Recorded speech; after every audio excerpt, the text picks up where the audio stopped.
Share বাজারে ২৫০ কোটি টাকার কারসাজির মামলায় ক্রিকেটার সাকিব আল হাসান সহ ১৫ জনের নথি জব্দ করেছে দুর্নীতি দমন কমিশন। সম্প্রতি সিকিউরিটি অ্যান্ড এক্সচেঞ্জ কমিশন থেকে এসব নথিপত্র জব্দ করেছেন তদন্ত কর্মকর্তা। এছাড়া সাকিবের অর্থ পাচার সহ অবৈধ সম্পদ অর্জনের অভিযোগে নথিপত্র পেতে বিভিন্ন দফতরে চিঠি দিয়েছে দুদক।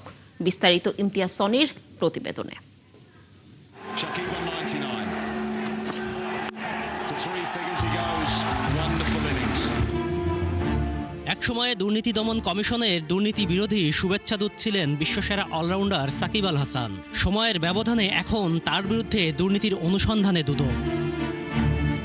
শেয়ার বাজার কেলেঙ্কারির অভিযোগে মাগুরা ১ আসনের সাবেক এমপি সাকিব আল হাসান সহ আবুল খায়ের হিরু চক্রের ১৫ জনের বিরুদ্ধে ২৫৬ কোটি টাকা আত্মসাতের মামলা করেছে কমিশন।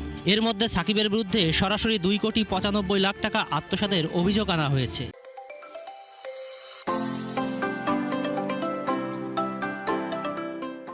শেয়ার বাজারে বিনিয়োগকারীদের প্রলুব্ধ করে মার্কেট ম্যানিপুলেশনের অভিযোগে গত বছর দুর্নীতি দমন কমিশনে আবুল খায়ের হিরু এবং তার সহযোগী হিসাবে সাকিব আল হাসানের বিরুদ্ধে মামলাটির তদন্ত চলমান রয়েছে।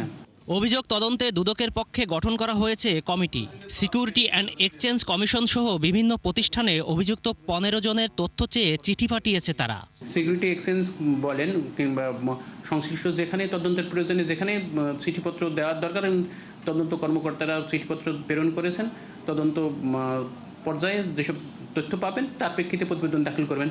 এছাড়া সাকিব আল হাসানের বিরুদ্ধে বিভিন্ন দেশে অবৈধ সম্পদের অনুসন্ধান করছে দুদক। ইমতিয়াজ সনি, ৭১, ঢাকা।